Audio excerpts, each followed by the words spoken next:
vous le savez, j'ai réussi à inviter Chantal Lang. Elle était très accessible au final. Je pensais que ça allait être plus compliqué que ça. Mais Attends, mais quand tu m'as dit ce que tu avais fait à l'IRA et le CBP, ouais. c'est irrésistible. Il y a très peu de gens qui sont capables de faire ça. Ben, c'est vrai que le CBP, je me suis fait avoir hein, sur le premier, j'ai pas eu du premier coup. Mais moi aussi, je l'ai pas eu du premier coup. Ouais. Il est très technique. Hein. Ouais. Ouais, très technique et les questions, elles sont tournées un peu vicieuses. Un peu vicieuse des fois, ouais.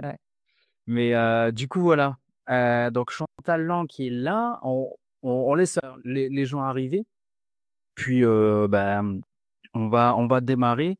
Le but ici, ça va être comme d'habitude d'échanger de façon authentique. On n'est pas là pour. Bah, on va faire quelque chose de différent de ce qu'on peut voir sur YouTube. Et dans tous les cas, on n'est pas diffusé sur YouTube, donc on peut voilà, on peut être authentique quoi. Donc il y aura une session. On va sortir des trucs. On n'est pas en live, les amis, on peut y aller. Donc tac tac tac, je coupe ça, je vois ça, je mets ça comme ça.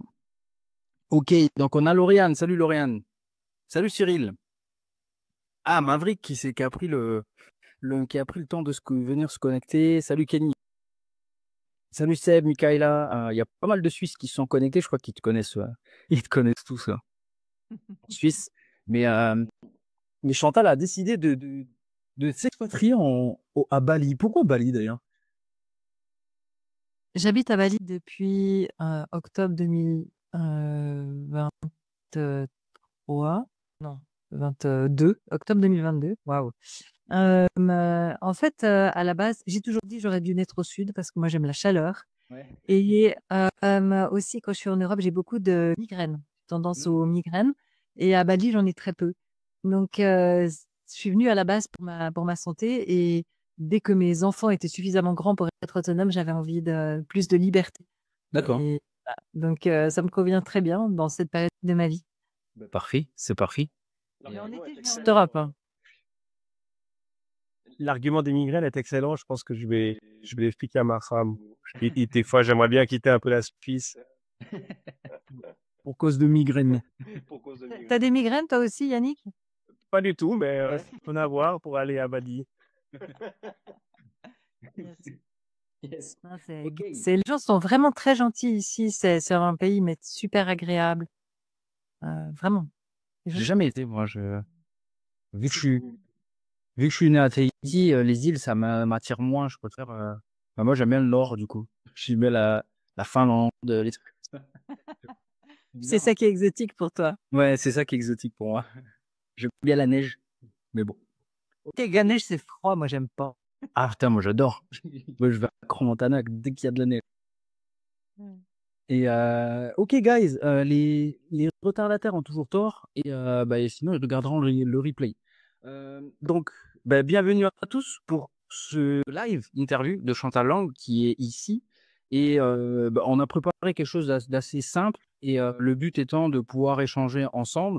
On va faire d'abord l'interview et après on aura l'occasion de lui poser des questions. Donc, je vais m'atteler à son parcours. Donc, je vais essayer de te présenter au mieux, Chantal. Je rigole parce que bon, voilà, tu le sais.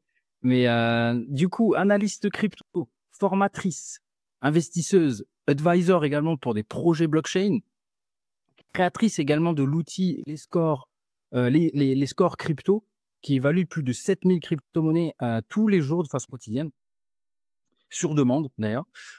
Fondatrice du programme Crypto Expert, destiné à accompagner les débutants vers l'autonomie en investissement crypto. Plus de 700 apprenants. Je suppose que ça, c'est plus à jour, mais qu'il y en a plus. Effectivement, on a passé les 1000 apprenants là. Ouais, donc plus de 1000 apprenants. Et créatrice de la formation, enfin créatrice, je savais pas trop comment dire, mais créatrice de la formation consultant blockchain chez Alira. J'ai co-créé avec Bastien la formation chef de projet blockchain. Ouais. Mais on a formé des centaines de chefs de projet de 2019 à fin 2021. Ensuite, ils ont changé la formule et ils l'ont appelé consultant et ils ont fait d'autres contenus. D'accord. Ouais, oui. Je n'ai pas été à Paris donner des cours, je recevais des aussi en tant qu'auteur. Et, D'accord. mais Ok. c'est une super formation remboursée par Pôle emploi, par école, une formation professionnalisante. Ouais, c'est ça. C'était ça à la base que je voulais faire, et puis j'ai décidé de faire euh, la DeFi. Ouais. J'ai décidé de faire la DeFi, ce qui était très bien aussi, au final. Donc, plus de 20 ans en tant que chef de projet informatique, avec une transition vers la blockchain et la formation en crypto-monnaie en 2017. Donc, euh, est-ce que j'ai oublié des choses? Est-ce que tu voulais rajouter quelque chose? Ouais, un million de choses, mais c'est déjà très très bien. Yes, ok, cool. Donc, on démarre là-dessus, que ouais, c'était un parcours atypique dans tous les cas. Si tu serais pas là, si tu serais pas atypique, je choisis que des personnes atypiques. Donc, chef de projet, business analyst, crypto. Qu'est-ce qui a fait que tu as voulu basculer tout ça et tu t'es dit, je vais aller à fond dans la blockchain et je vais délaisser un peu les autres choses que je faisais avant? C'était quoi l'élément, le trigger, quoi, déclencheur? C'était une conférence donnée par un banquier en début 2017. Il a expliqué les blocs, la logique, la solidité, et ensuite il y avait deux exemples de cas d'utilisation, et un pour sécuriser les cartes de gaming dans la blockchain et un autre pour envoyer des fonds à des réfugiés en Afrique. Et j'ai tout de suite crocheté, quoi. J'ai tout de suite croché parce que moi, en tant que chef de projet, je m'intéresse à ce que font les projets, à la création de valeur qui est apportée par les projets en réalité. Et là, j'ai tout de suite compris que c'était crucial. Et donc, je me suis mis à lire des white papers, à investir dans différentes cryptos. C'était début 2017. Yes, ok. Et ça, c'était en Suisse? À l'époque, j'habitais à Genève, ouais. Ouais, d'accord. Ensuite. Ce banquier était suisse, donc. Ok. Oui, effectivement, il était à Genève, ouais. Ok, c'est cool. Et c'est quoi le point commun, en fait, entre tout ça, parce que je l'ai pas forcément dit, mais tu as étudié, du coup, la biologie pendant 20 ans par passion, c'est ce que tu me disais. Et quel est le point commun, en fait, avec les cryptos? Alors, c'est vrai que quand je suis passionnée par quelque chose, je suis à fond, à fond, à fond, et avec beaucoup de persévérance, et je creuse comme il faut. Et donc, la biologie, et la médecine naturelle, c'était ma passion pendant plus de 20 ans. Euh, et j'ai aidé plein de gens à guérir de maladies chroniques et à se libérer de l'industrie pharmaceutique. Et là maintenant, j'aide plein de gens à se libérer de l'industrie bancaire. Donc il y Ouais, a un point commun dans ma vie, c'est la liberté, en fait. d'accord. Donc vraiment une valeur qui me tient à cœur. Yes. Ben, ça, on se retrouve là-dessus, alors, sur la liberté et la souveraineté également. Donc, ouais, ok, c'est cool ça. Et est-ce qu'il y a un moment où tu as failli tout arrêter? Bon, en termes de crypto, Ouais. livre, Il y a, en il y a arrière. une période pendant le bear market, donc j'ai vécu toute l'excitation de la montée 2017, le creux pendant l'été, la remontée, la pointe de bulle fin 2017 et début 2020, début 2018 pour les altcoins. Ensuite, il y a eu toute la chute de 2018. Ensuite, en 2019 et début 2020, il se passait plus rien. Et les prix étaient tout en bas et il se passait plus grand-chose. Et moi, j'étais là, je continuais à, à me former tous les jours et je me disais, mais pourquoi je continue? J'ai l'impression de faire un truc dans le vide, mais ça me passionne tellement. J'ai décidé que je continuais, alors je continue. Et je sais pas si tu connais Connect the Dots. C'est une conférence qui est très célèbre à Stanford. Euh, Steve Jobs, il avait appris la calligraphie à Stanford et ça n'avait l'air de servir à rien. Mais quand il a créé les Mac, ça lui a vraiment servi pour l'écriture proportionnelle. Et D'accord. j'ai adoré son discours Stanford, je le réécoute une fois par année. Et entre autres, une des trois parties du discours, c'est Connect the Dot. Et des fois, quand mon intuition, elle me dit, Chantal, ce truc-là, tu le creuses, il te passionne et il va devenir un jour important, tu sais pas pourquoi. Mais un jour, ce sera important. Et voilà. Et donc, j'ai continué, malgré que plus personne n'avait l'air Ouais. intéressé. À cette époque-là, en tout cas, personne autour de moi. Il y avait quelques youtubeurs absolument formidables comme Ivan Tech, qui faisait une heure par jour et moi, je continue à écouter une heure par jour et à me former, et à lire des white papers, à étudier les projets, à vérifier ce qu'il faut, à tester des tas de choses. Et ensuite, ben, dans la bulle suivante, ça a vraiment payé. Ouais, ça a rampé. Et moi, je me rappelle, en 2020, c'était quoi qu'il y avait le DeFi Summer en 2020. Donc, il y avait pas mal de trucs à faire. Bon, j'ai fait n'importe quoi, j'ai perdu de l'argent, mais j'ai appris pas mal de choses en 2020. Mais c'est vrai qu'en 2020, En été 2020, ouais, en été 2020. Tu te souviens de la période avec toutes ces cryptos qui avaient des noms alimentaires, hein, et les gens qui chargeaient des fortunes sur des trucs hyper risqués. ouais, c'était n'importe quoi. C'est le Far West. Ouais, clairement. Et mais ça m'a fait, c'est mes premiers pas, en fait, au final, dans la DeFi. Je comprenais même pas vraiment ce que c'était la DeFi. Pour moi, c'était juste énorme rendement. Je comprenais pas vraiment que derrière, avec de la pression vendeuse à mort, quoi, en fait. Et, bref, mais j'ai fait pas mal de choses là-dessus, ouais. Bah écoute, content de savoir en fait que tu t'es accroché à la passion plutôt qu'au résultat que tu n'avais pas encore potentiellement. Donc, bah, effectivement, la passion, ça vient, c'est ce qui connecte les points, au final, le connecte de dot, du coup. Yes. Et quelles sont les 3 erreurs, au final, que peut-être toi, tu as faites et que tu vois chez tes apprenants?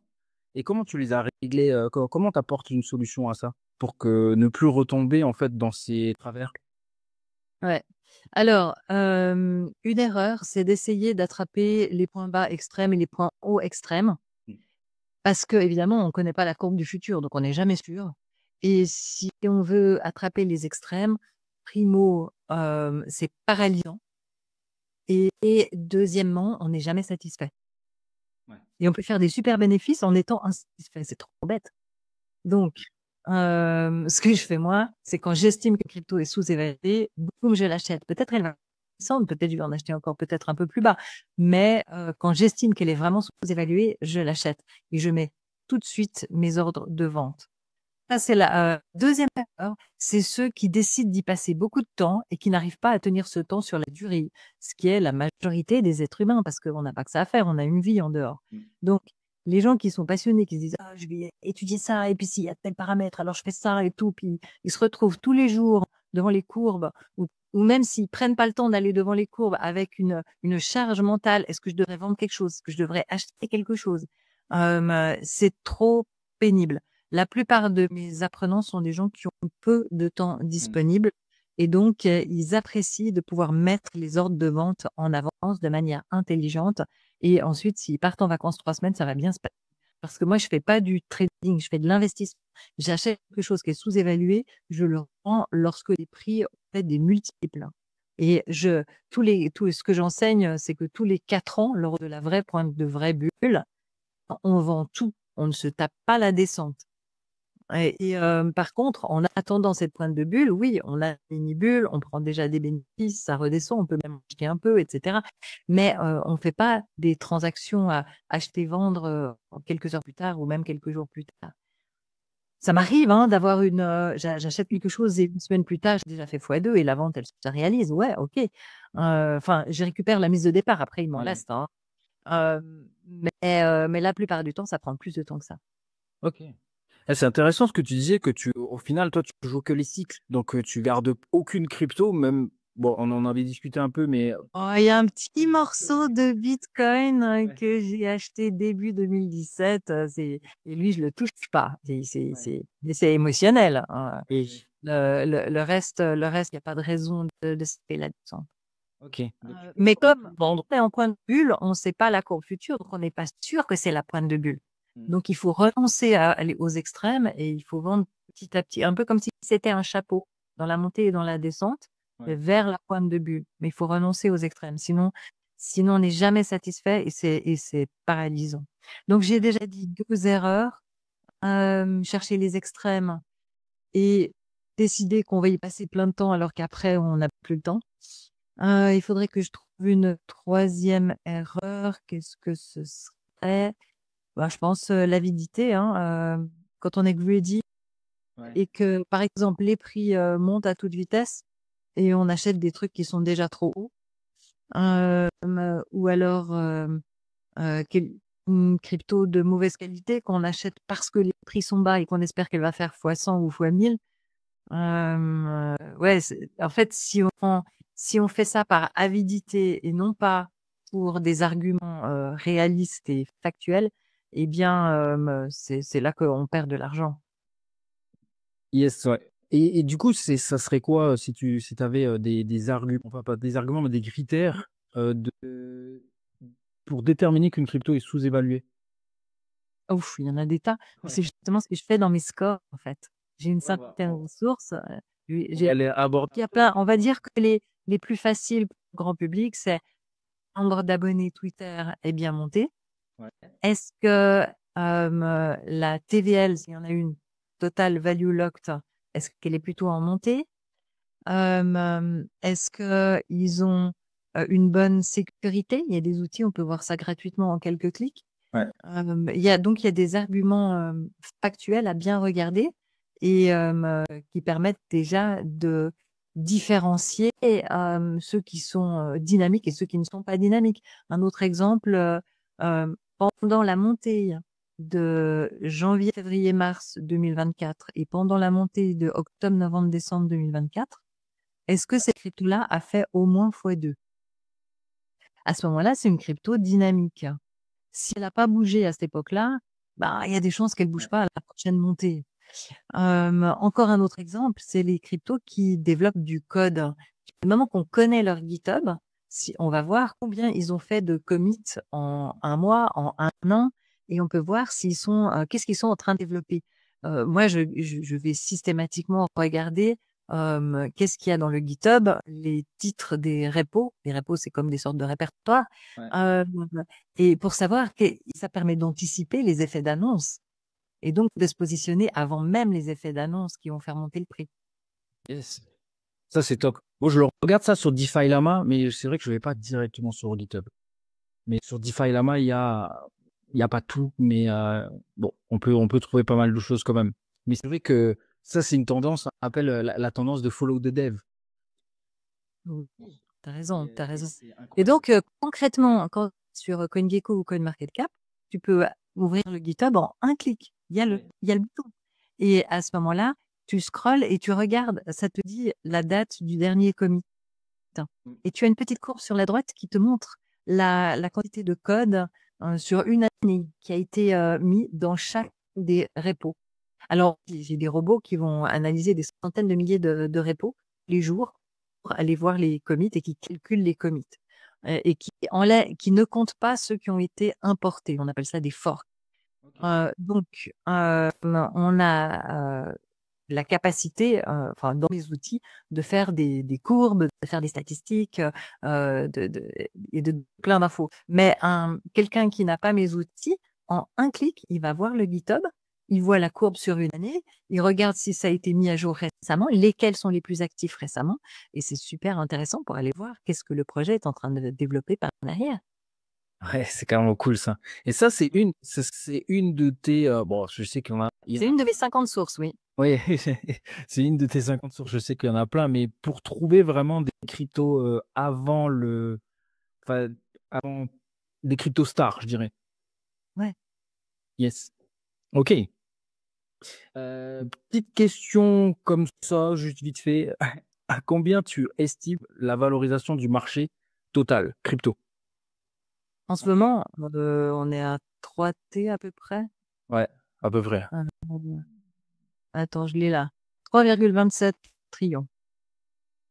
Mais Bitcoin inclus, hein. Oui, oui, connais-je. Ouais.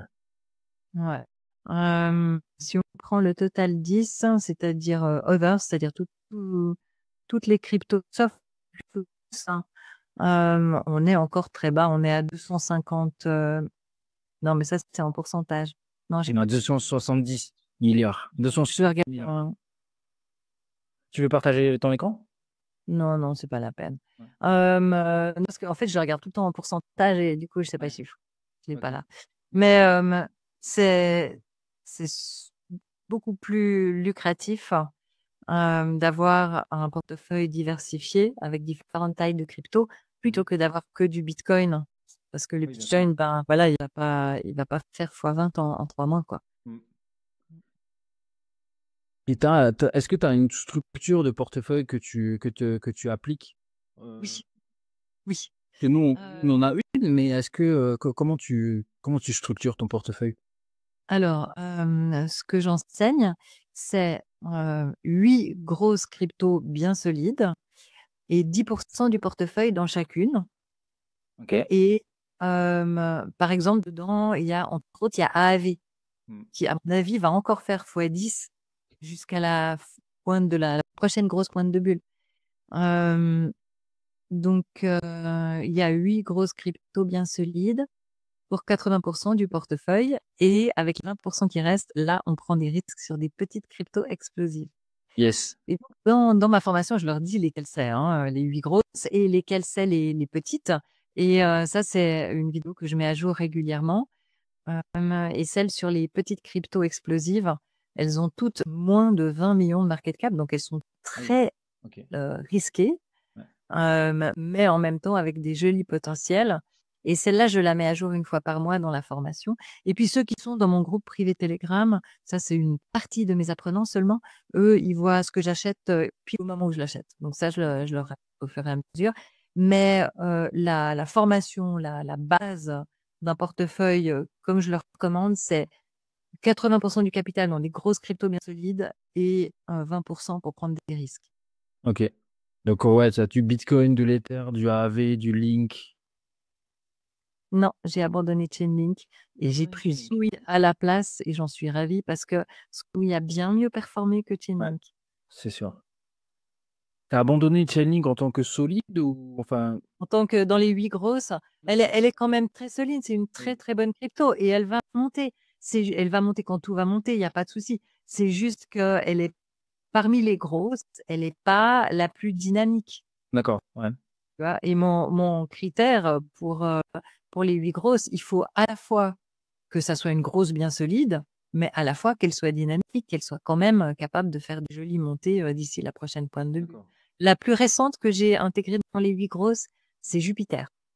Ok. Parce que j'ai Solana dans les 8 grosses, mais j'en voulais une deuxième de l'écosystème Solana parce que c'est lui qui est le plus dynamique en cette bulle-ci. Pourquoi Jupiter a enfin dans ce cas-là, j'aurais été plus sur Radium par exemple. Qu'est-ce qui a fait l'un ou l'autre? Les gains, Ok. fees and revenues, la facilité d'utilisation. Si j'aime agréable d'utiliser Jupiter, mais il y a plein de nouveaux venus qui sont arrivés, qui ont téléchargé le portefeuille fantôme pour acheter des mèmes ou pour faire du trading sur Solana. Et s'ils utilisent Radium et Jupiter, ils finissent par préférer Jupiter qui est beaucoup plus agréable. En plus de ça, Jupiter étant un agrégateur, il a des meilleurs prix que Radium. Parce qu'il peut choisir Radium, oui, mais il peut choisir aussi d'autres endroits. Ouais, celui qui est pas mal en ce moment, enfin, j'ai vu ça passer, j'ai étudié le truc, c'est Meteora. Et qui a des bons potentiels. Risqué, hein, mais bon potentiel quand même. Yes, ok. Merci pour l'info, j'irai regarder. Ouais. Et donc 8 grosses cryptos et 10 et 20% sur le reste. Donc pas forcément de cash.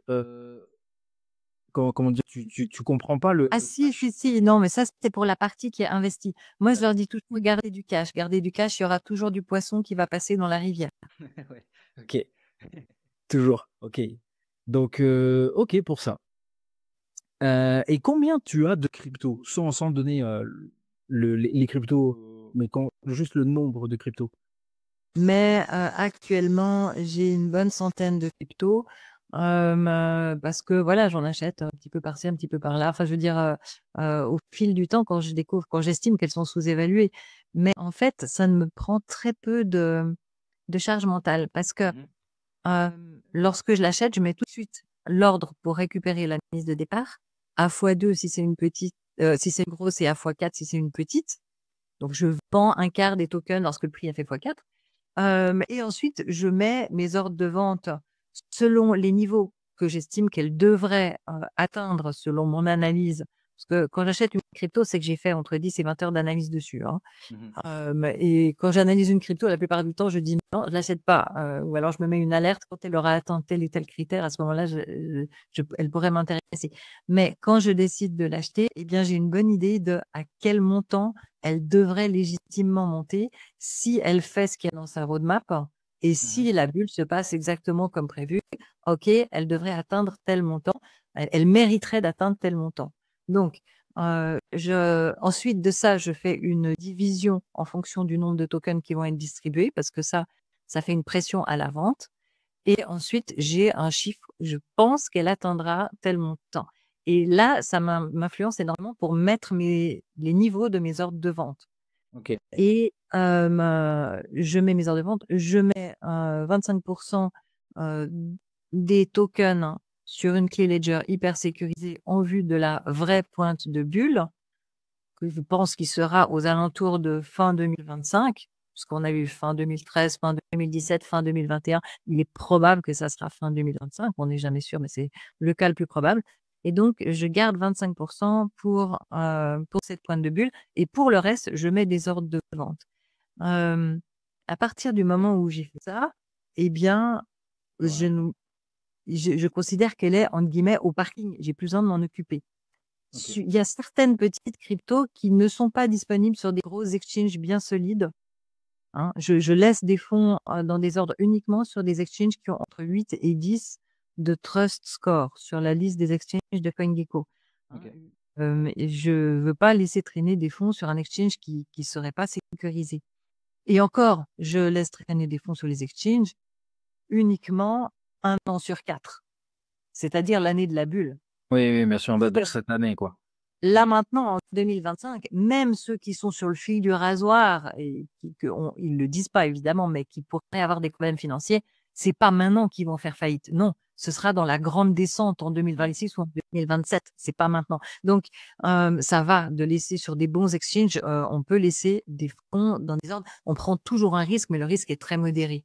Donc, par rapport à la facilité que ça m'apporte, voilà. Mais il y a quelques cryptos que j'ai en portefeuille et qui sont pas sur des gros exchanges bien solides. Donc, dans ces cas-là, à la place, je mets une alerte sur le prix et le moment venu, eh bien, je ferai l'action de l'envoyer pour la vente. Donc, il n'y a pas tout qui est, entre guillemets, au parking. Ouais. Donc, je peux avoir un nombre illimité de cryptos parce que je fais l'effort de mettre les ordres de vente au moment où j'achète. D'accord. Et là, j'ai plus de problème de gestion, tu vois. Ok. Donc en fait, tu fais pas de DCA, tu fais un lump sum, tu t'investis d'un coup la somme Alors, que tu vas décider. oui, sur la plupart des cryptos, oui, sauf sur les 8 grosses. Sur les 8 grosses, tant qu'elles sont pas encore atteint leur plus haut historique, je continue à faire un petit peu de DCA. D'accord. Donc en fait, tu fais des lump sums sur des petites cryptos. Dès que tu penses qu'elles sont sous-évaluées, t'achètes. Si ça continue de descendre, tant pis. Mais t'as déjà En fait, j'ai une de mes spécialités, c'est de mettre des ordres irréalistes. irréaliste, ouais. Ouais, donc, par exemple, je décide que la crypto XY, elle est sous-évaluée, j'en achète pour 0,5% ou pour 1% de mon capital, par exemple, du portefeuille concerné, et je mets un autre ordre d'achat, par exemple, moitié prix d'un prix que je considère déjà sous-évalué, et si ça se réalise, c'est peu probable que ça se réalise, mais des fois, il y a l'ensemble du marché qui descend et on peut s'attraper des mèches de bougies mais magnifiques sur des cryptos de qualité qui sont momentanément sous-évalués. Alors, quand c'est des petites cryptos, c'est plus volatile et c'est beaucoup plus dangereux. Et certaines vont tomber à zéro, ou certaines vont stagner, ou certaines vont avoir un problème juridique avec leur gouvernement et vont abandonner. Il se passe 1 million de choses dans la vie d'un projet. Et donc, quand c'est les petites, il faut être diversifié parce qu'on sait qu'il y en a certaines qui vont pas bien performer. Mais il y en a d'autres qui vont faire x50 ou x100 en échange. Et c'est ce D'accord. que j'ai vécu lors des bulles précédentes. Oui. Bah oui, en 2021, c'était incroyable. Et je voulais revenir là-dessus, mais pour toi, c'est quoi les exchanges, selon toi, hein, qui sont sécurisés? Alors, tu vas sur coingecko.com. Ouais. Tout en haut, mais vraiment tout en haut, le millimètre tout en haut de ton écran, il y a la liste des exchanges. Et là, quand elle s'affiche, tu as une colonne qui s'appelle Trust Score. Ok. Si tu Ah, regardes ok, ça, bien. tu prends ceux qui ont entre 8 et 10. Si tu cliques sur l'exchange, tu as un onglet qui s'appelle Trust Score. Tu cliques Ouais. et ils expliquent exactement comment ils font pour calculer.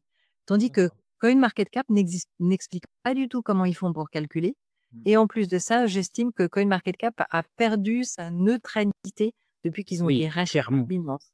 Clairement. Et ça, j'avais vu, c'est, je sais pas si tu connais la plateforme Mobula, c'est français.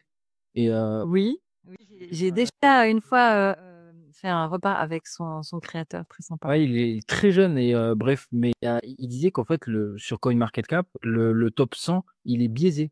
C'est Binance en fait qui décide du top 100 à mettre dedans. Et quand il Alors, c'est en fonction du market cap, mais Ouais. si tu passes de la page 2 à la page 3, tu vas être surpris. Oui. Le market cap qui descend, tu Et là, passes d'un à la coup, page 3, ah, un truc énorme. Qu'est-ce ouais. qu'il fout là?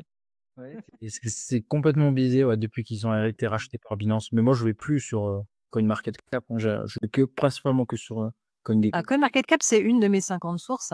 Oui. Et en fait, mes 8000 cryptos, parce qu'il existe des millions et des millions de cryptos. Donc, lesquels je vais analyser, c'est simple. Mon filtre, elle doit être à la fois sur CoinGecko et CoinMarketCap. Si c'est le cas, D'accord. je la réconcilie et je lance l'analyse avec les 50 autres sources. D'accord. Ok. C'est mon filtre. Ouais, déjà celle-là, ok. Mais ouais, je suis dessus là, le Trust Score et bon, t'as Binance et les amis, vous avez BitGet parce que nous on travaille beaucoup sur BitGet. C'est les deux Très premiers. bien, BitGet. Oui, oui, ils sont très bien. BitGet, c'est plutôt pas mal et après on peut voir les réserves aussi, les données sur les réserves disponibles. Donc, je- je partage ça vite fait, mais Chantal disait quand on clique ici là, on arrive sur cette comment dire, sur cette page. Et là, on a le Trust Score ici. Et on a évidemment les données de réserve qu'on peut cliquer là-dessus. Donc voilà, il faut aller voir. Binance, c'est toujours premier. C'est quand même, comment dire. Bon, ici, c'est mastodonte hein, quand on soit Binance. Yes. Il y a quelques questions. On va prendre quelques questions de la team. Alors, il y a Alban qui demande quelles sont tes convictions sur Solana et est-ce que c'est une crypto que tu garderais sur du long terme? Alors, en pointe de bulle, une fois tous les 4 ans, je vends tout. Ouais. Je rachète les meilleurs un an ou deux plus tard. Ouais. Alors, pour savoir si Solana fera encore partie des meilleurs un an ou deux plus tard, eh bien, je vais regarder la traction, l'utilisation, l'évolution du nombre de développeurs, euh, l'évolution du code. Est-ce qu'ils ont une roadmap avec des annonces d'innovation? Et ça, je vais le regarder pour plein de cryptos. Et autre Solana, je pense que Solana euh, pourrait avoir du succès sur plusieurs bulles d'affilée, j'en sais rien. La grande star de la bulle précédente, c'était Ethereum. La grande star de cette bulle-ci, c'est Solana. Ouais. Et le seul concurrent valable de Solana, c'est Sui. Ouais, pour l'instant, c'est celui, ouais. Je dirais pareil. Mais la DeFi sur celui, les rendements de fou qu'il y a en ce moment, je fais pas trop. Moi, je préfère rester sur. Enfin, c'est pas que je préfère, c'est que pour l'instant, je suis sur Base, sur Ethereum, donc il y a pas mal de volume aussi. Mais effectivement, celui, ça donne pas mal. Ouais, j'avais fait une vidéo sur mon YouTube qui présentait 3 euh, protocoles de lending sur Sui. Et Ok. ça, là, il y a plusieurs mois en arrière, bien avant que tout le monde commence à parler de Sui. Si, j'ai vu Scalop. Très, très bien monté. Ouais, je suis très bullish sur Scalop, ouais. Ouais. Scalop, j'ai vu un truc là-dessus. J'ai dit, ah, tiens, Oui, mais Chantal parle. il est complètement sous-évalué, le Scalop. Attention, il y a plusieurs Scalop, hein. C'est celui qui a comme symbole SCA. Oui, SCA avec l'espèce de coquillage là. Mhm. Ok. Il y a Kevin qui demande quel serait ton avis et conviction sur Cosmos Atom. Cosmos a été vraiment le précurseur de l'interopérabilité. Maintenant, c'est un petit peu un grand-père. Quand il a sorti son IBC, c'était génial. Ouais. Depuis lors, il y a plein d'autres innovations qui ont été lancées. J'ai entendu dire qu'en interne, il y avait pas mal de gens qui se tiraient dans les pattes pour la répartition financière, le minage et tout ça. Je connais, j'ai pas assez étudié pour pouvoir affirmer en détail ce qui se passe en interne. Mais bon, non, j'ai quand même discuté pendant 1 heure de temps avec un des mineurs. Donc, euh, Cosmos et Polkadot ne correspondent plus vraiment à un besoin d'interopérabilité, puisque maintenant, il y a plein d'outils d'interopérabilité. Donc, il est génial, il est compétent, mais maintenant, il y a encore mieux. Donc, je n'ai plus de Cosmos. Il a été pendant longtemps dans mes 8 grosses cryptos, hein. J'ai beaucoup d'estime pour l'écosystème Cosmos et pour les développeurs Cosmos. C'est juste que, ben voilà, maintenant, il y a d'autres cryptos qui sont plus dynamiques. Ouais, toi, ton filtre de décision, c'est vraiment tu me diras, ça devrait être celui de tout le monde, mais le fait qu'il soit dynamique au niveau du prix, quoi. Ben, Tu reviendras plus tard. le filtre le plus sain, c'est quel est le potentiel de croissance en pourcentage dans les mois qui viennent. C'est le filtre le plus sain. Les personnes qui se disent, ouais, ça, j'ai pas envie de le vendre parce que je suis en perte, alors j'attends qu'il remonte, je le vendrai quand je serai pas en perte. C'est pas un bon raisonnement. Le seul bon raisonnement, c'est qu'est-ce qui va se passer dans les mois qui viennent en pourcentage de gain. C'est ça qui va faire la différence sur le succès du portefeuille. Bien sûr, ouais. Ça n'empêche pas que si je développe, imaginons que je voudrais lancer une app crypto, eh bien, j'aurais un raisonnement complètement différent, hein. Je raisonnerai pas en fonction, par exemple, pour choisir entre Solana, Sui, Ethereum, Base, etc. Je raisonnerai pas en fonction de l'évolution du prix de leur crypto. Non, je raisonnerai en fonction de l'attraction des utilisateurs, etc.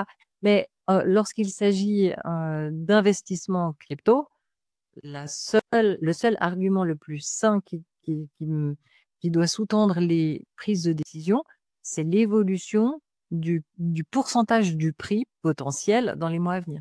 Ouais, ok. Yes. Ceux qui veulent pas vendre un truc qui est à perte, c'est juste leur ego. C'est l'ego qui les manipule, en fait. On s'en rend pas compte, mais on est très, très manipulé par notre ego. Il veut nous protéger, il est gentil, mais des fois, c'est nuisible. Des fois, il est pas rentable. Ouais, et il est pas rentable, l'ego. Si on l'écoute, mais clairement, moi, c'est ce que je dis, hein, je dis, il y a beaucoup de gens qui vont garder des cryptos à perte et qui vont attendre que ça revienne à zéro. Je dis, mais dans ce laps de temps-là, qui serait venu à zéro, est-ce qu'il n'y en a pas d'autres qui ont fait des fois 5, des fois 10, en fait? Et donc, Oui, alors ça, on appelle ça, en finance, on appelle ça le coût d'opportunité. oui, C'est de l'argent bloqué qui aurait pu faire mieux. c'est ça. L'argent bloqué qui aurait pu faire mieux. Et c'est l'exemple que je donne souvent, c'est quand tu as une équipe de foot, qu'il y en a un qui marque pas de but, bah, au bout d'un moment, tu vas pas le laisser sur le banc. Tu le changes, tu le vends, quoi. Tu le vends et comme ça, tu as une bonne équipe. Mais en crypto, énormément de gens qui font quoi? Ils vendent ceux qui marquent des buts, donc ils vendent ceux qui marquent des buts, et ils gardent ceux qui marquent pas de but. Et au bout d'un moment, tu as une équipe de cancres. Alors, il y a plusieurs écoles là-dedans. Oui. Quand tu fais du suivi de tendance, avec des tas avec du trading, en fait, de suivi de tendance, il faut faire comme tu dis et laisser gagner les gagnants et se séparer des perdants. Moi, je ne fais pas ça. Moi, je fais de l'investissement. Donc, dans la montée de janvier, février, mars et dans la montée de octobre, novembre, décembre, j'ai plein d'ordres de vente qui se sont réalisés et mes apprenants aussi. Ensuite, quand les prix ont chuté, la plupart des investisseurs se sont retrouvés avec un portefeuille en rouge vif et ils n'avaient pas de cash pour acheter les points bas. Moi et mes apprenants, eh bien, on avait un portefeuille en bien meilleure santé et on avait du cash pour acheter les points bas. Alors, on avait vendu celui qui marquait des buts, oui, mais c'était la bonne pratique. Parce que ça dépend sur quel laps de temps tu regardes. C'est ça la différence. Ouais, je vois. Non, ouais, nous, on s'est retrouvés, rien à cacher, mais on s'est retrouvés vraiment dans cette situation-là, on n'avait plus de cash. Donc là, on attend de faire une réallocation. On attend de faire une réallocation pour vendre un peu ce qui n'a pas forcément performé et pour réallouer sur, comme dans ton cas, les 8 cryptos solides, en fait. Donc voilà. Moi, je viens de faire un petit peu de rebalancing. Parce que sur mes 8 grosses cryptos bien solides, j'ai récemment, il y a Sui qui est bien monté et AAV qui est resté un peu plus stable. Et du coup, les 10% qu'on a dans chacune, ben Sui, ça fait plus que 10%. Et ça, c'est le concept du rebalancing. On prend juste le petit bout qui dépasse et on le bascule sur un qui, en ce moment, n'est pas sous les feux des projecteurs. Le rebalancing, ça fonctionne que sur des cryptos de qualité, hein. Sinon, on risque de rebalancer sur une crypto qui va pas bien monter. Mais dans les 8 grosses cryptos bien solides, évidemment, j'estime que j'ai que des cryptos de qualité. Donc, je fais de temps en temps du rebalancing. Ok. Yes, au top. Ouais. Julien, non, il y a Yannick qui pose la question, est-ce que tu es focus principalement sur la moyenne d'achat sur tes lignes? Sur le La PRU? moyenne d'achat. Alors, sur les 8 grosses, effectivement, la plupart des gens, quand ils font du DCA, ils calculent la moyenne. Je dois avouer que j'ai la flemme. Donc, ce que je fais, c'est que quand j'achète quelque chose, je mets mes ordres de vente, j'envoie mes 25% sur la clé Ledger et ce qui fait que j'ai plein d'ordres dans tous les sens et ça me dérange pas du tout. Il y a beaucoup de gens que ça dérange et alors eux, ils vont calculer la moyenne et mettre les ordres de vente en conséquence. Les deux écoles fonctionnent tout aussi bien, hein, c'est égal. Ah ouais, c'est la première fois que j'entends ça. Ouais. D'accord. bien. Moi, je suis de l'école vraiment. Enfin, c'est pour ça qu'il posait la question, Yannick, parce qu'il il est chez moi. Donc, nous, on calcule tous les moyennes d'achat. Ouais. On met à chaque fois que les achats, vu qu'on fait beaucoup de DCA. Et donc, voilà. Chacun son école au final. Hein. Ouais. Après, si tu as un bon journal de trading ou une bonne app qui te sert de journal de trading, généralement, l'app elle va te calculer ta moyenne. Tu n'as pas besoin de la calculer toi-même. Mais alors, si tu mets les ordres de vente en avant, ça veut dire que tu dois enlever ton ordre et en mettre un autre à la place. Et j'ai la flemme de faire ça. Une période, je faisais, mais là, maintenant, j'ai le temps. Et ouais, non, en fait, on attend de finir en fait nos DCA, donc d'avoir un PRU qui est final, et c'est là qu'on place les ordres. Voilà. Julien qui me dit, on sent bien qu'il y a une énorme différence dans les critères de Chantal et de Phil. Ah oui, parce que Phil, c'est Phil Erix de Pro Indicator, qui, bah lui, il a pas les mêmes, on a chacun son école, on n'a pas les mêmes fils de décision. Et Phil, il est extrêmement bullish sur Atom. Mais voilà, on n'a pas les mêmes fils de décision. Alors, je regarde de temps en temps un Pro Indicator et j'ai beaucoup de respect pour ses méthodes d'analyse. Et lui, il a une très bonne compétence pour l'analyse fondamentale. Reste à voir si ses choix auront un impact sur le dynamisme et le pourcentage de gain du portefeuille, c'est encore autre chose. Mais j'écoute volontiers ce qu'il dit parce que c'est une partie de l'analyse et il fait ça bien. Sa partie à lui, il fait ça bien. Mais c'est vrai qu'on n'a pas les mêmes critères. Ouais. Bon, après, c'est pour ça aussi que tu es là et qu'on ait plusieurs sons de cloche, je dirais. C'est cool. Mais j'ai beaucoup de respect pour ce qu'il fait. Et quand je l'écoute, j'apprécie. Ouais. Il est fort. C'est utile même par rapport au prix actuel. Alors, pareil, Julien, sur ces 8 grosses cryptos, quels sont tes objectifs de multi par rapport au prix actuel? Ça dépend. J'aurais dit pareil. Mais... Bitcoin, s'il fait x2, on est déjà bien content. D'ici la prochaine vraie pointe de bulle, hein, je dis. Et puis AAV, comme je donnais l'exemple tout à l'heure, je pense qu'il est capable de faire x10 d'ici la vraie prochaine pointe de bulle. Et les autres, je pense que c'est dans les intermédiaires entre deux. Il y a Optimism aussi qui est sous-évalué. Optimism, il a la super chain qui a été lancée par Optimism. Dedans, il y a plein de blockchains qui sont hyper compatibles entre elles, qui ont des frais de transaction super bas, des transactions super rapides grâce à Optimism. Et entre autres, il y a Base qui est énorme et que tu connais bien, Tweety. Oui. Et les plus grands ont choisi d'aller dans cette super chain, hein, comme Kraken quand ils ont lancé leur app, comme Uniswap quand ils ont lancé leur app, ils ont choisi la super chain de Optimism. Et comme Base n'a pas de token, il pourrait acheter l'action Coinbase, mais en bourse, en crypto, il n'y a pas. C'est Aerodrome, on achète. Aérodrome, j'ai fait x20 sur Aérodrome en plein bear market. Ah ouais. Ouais, ouais. Très, très bien, Aérodrome. Donc, je disais, comme Base n'a pas de token, si on veut parier sur le succès de Base, il faut parier sur Optimism. Pourquoi? Parce que D'accord.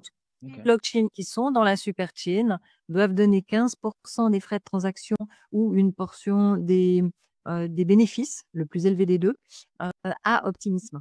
D'accord. Donc, Optimism va se faire des couilles en or avec ça. Donc, je suis très bullish sur Optimism. Ok.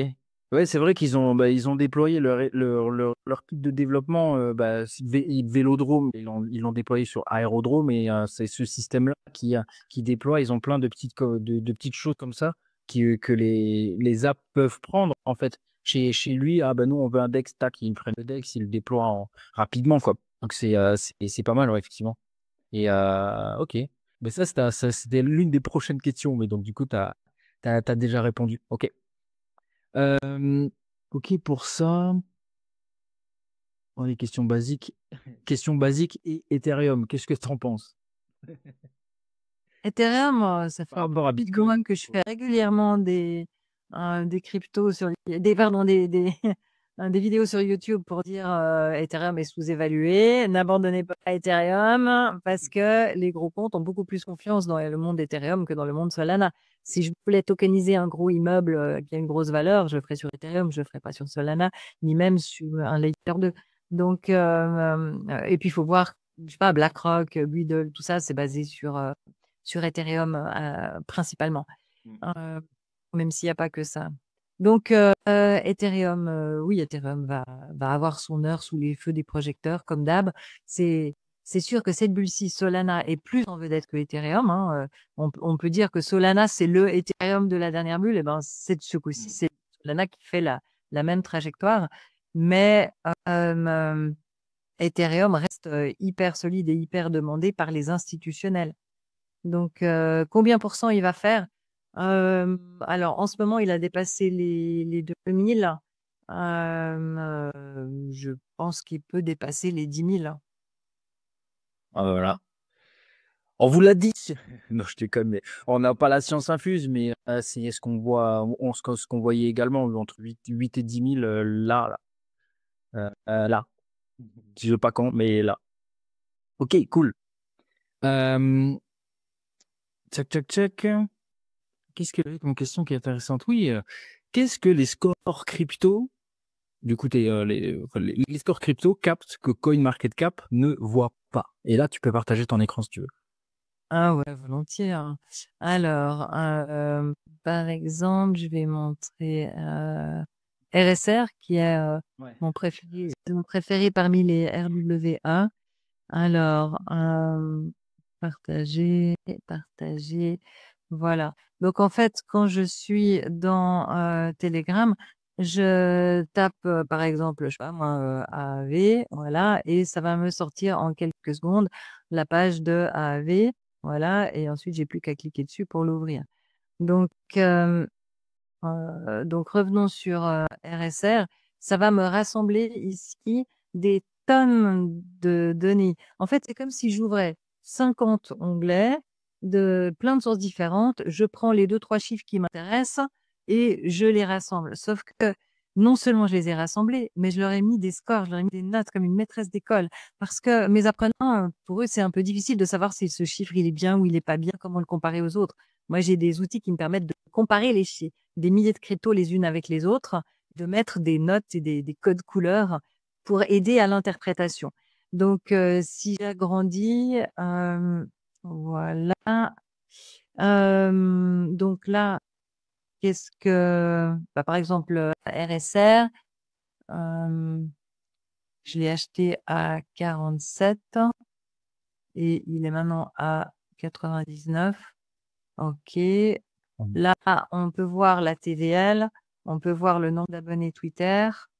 Il y a souvent des notes, des remarques, des news. J'ai un partenariat avec Crypto Flash France pour me mettre les news et leur mettre des notes. Et puis, alors là, il y a plein d'infos et tout est cliquable. Donc, si je veux aller voir, OK, qu'est-ce qu'ils sont en train de développer, je clique là et je vais aller regarder qu'ils sont en train de développer, sur quoi ils travaillent en ce moment. Si je veux aller regarder la sécurité, je clique là. Alors ça, depuis, ça c'est la sécurité du même. Tandis que Skynet, c'est la sécurité et les paramètres de l'ensemble du projet. Donc des points j'ai cliqué, on arrive ici, on voit le score et on peut voir les détails, pourquoi il a ce score, ce qui a été testé, voilà, tout ça c'est bon, il va très bien. Qu'est-ce qu'il y a? Il y a des tonnes de sources. Il y a des sources pour la communauté. Il y a la liquidité, les opportunités. Les paramètres court terme. Est-ce que c'est le bon moment pour en acheter? Est-ce que son prix est intéressant? Est-ce que sa TVL monte? Est-ce que les baleines en achètent? La réponse est oui. Est-ce qu'il a, chez Token Metrics, est-ce qu'il a un bon score pour le trading ou l'investissement? Est-ce qu'il y a beaucoup d'adresses actives? Skynet Marché, j'aime beaucoup Skynet Marché aussi. Le Certic, ah ouais, si, je connais. Ouais. Alors, il y a deux sources pour Certic, il y a Cer.live et puis Skynet Certic. Donc, si là, je veux aller voir marché, boum, on a plein de critères. Qu'est-ce qu'on a d'intéressant? La sécurité, j'ai plein de sources. Alors, je lui mets des points de sécurité s'il est sur Kraken, Coinbase et Binance parce que ils vont pas accepter des scams. Ouais. Enfin, ils essayent de filtrer le mieux qu'ils peuvent. Ça, c'est un score que je viens d'ajouter il y a quelques heures. Toutes les 2 semaines, j'ajoute des scores. Hein. Ça, c'est alors, Ah oui, c'est ce que tu me disais l'autre jour. la profondeur de marché comparée au market cap. Hein.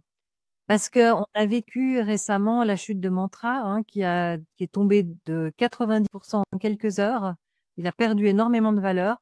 Et ça n'est pas possible s'il y a beaucoup dans cette colonne-là. S'il y a beaucoup d'argent dans la colonne qui fait bouger le prix de moins 2%, eh bien, ça veut dire, s'il y a beaucoup d'argent là-dedans, ça veut dire que ça va être très difficile de faire baisser le prix. Et là, Mantra, il avait un mauvais score. Et c'est pas possible de perdre 90% de la valeur en quelques heures si tu as beaucoup d'argent dans cette colonne, tu vois. Parce que cette colonne, elle empêche le prix de descendre. C'est qu'est-ce qu'il y a dans les carnets d'ordre? Qu'est-ce qu'il y a comme acheteur? Donc, j'ai un score j'ai 5 nouveaux scores que je vais annoncer demain, parce que j'ai mon live du groupe privé demain. Pour mon groupe Telegram, c'est une fois toutes les 2 semaines. Et donc, entre autres, il y a plus 2%, moins 2%. Donc, j'additionne tous les chiffres et ça permet de les comparer. Il y a l'un divisé par l'autre pour savoir s'il y a plus d'acheteurs que de vendeurs. Et il y a le spread. Quel est le plus petit spread? Parce que plus le spread est proche de 0, plus ça veut dire que c'est bénéfique pour nous qui faisons des transactions. Parce que quand le spread est élevé, on perd de l'argent en faisant des transactions. Puis ça veut dire aussi qu'ils sont pas bien organisés au niveau des market makers, etc., ou des volumes de transactions. Donc, plus le spread est proche de 0, mieux c'est. Et puis alors, justement, celui que je voulais vous montrer pour la sécurité, c'est l'addition de tous ces chiffres qui sont dans la colonne moins 2%. Combien d'argent il faut pour faire baisser le prix de 2%? Divisé par le market cap, parce que c'est normal qu'il y ait des plus gros montants quand c'est un plus gros market cap. OK. Ouais. Et ça nous donne un score de sécurité.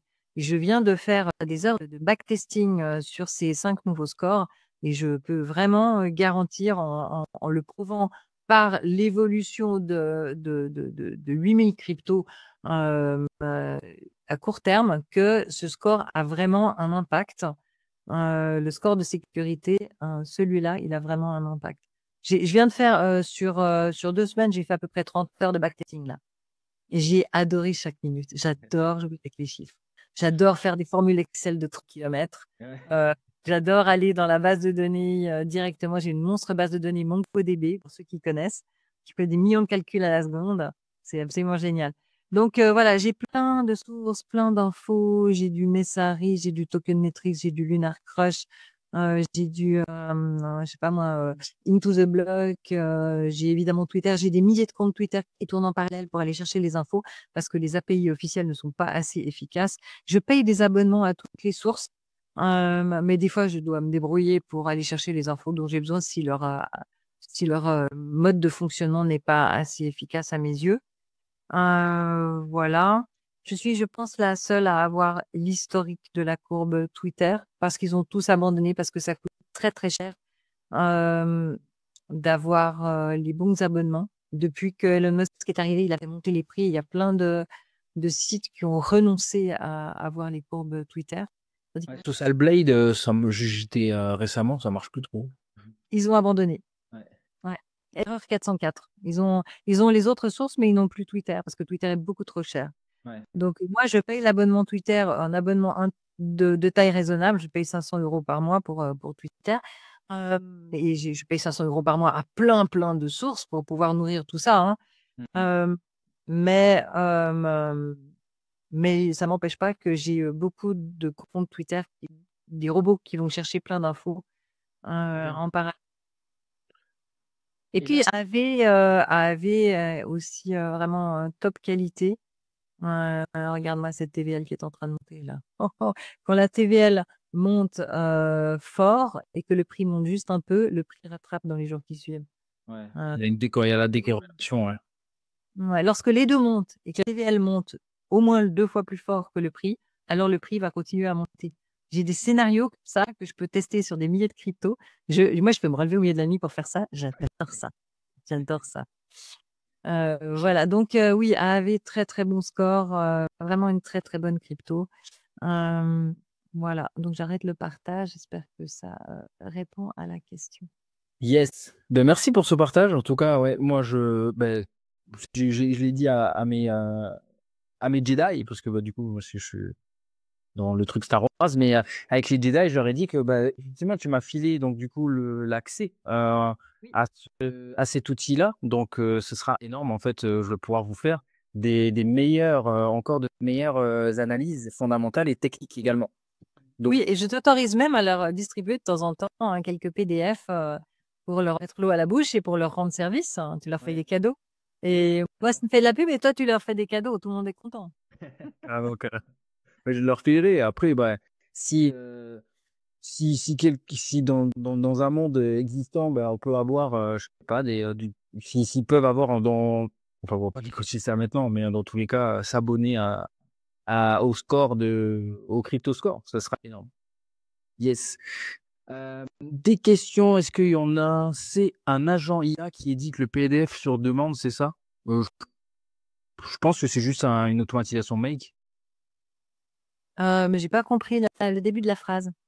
Est-ce que c'est un agent IA qui édite le PDF? Ah non. Non.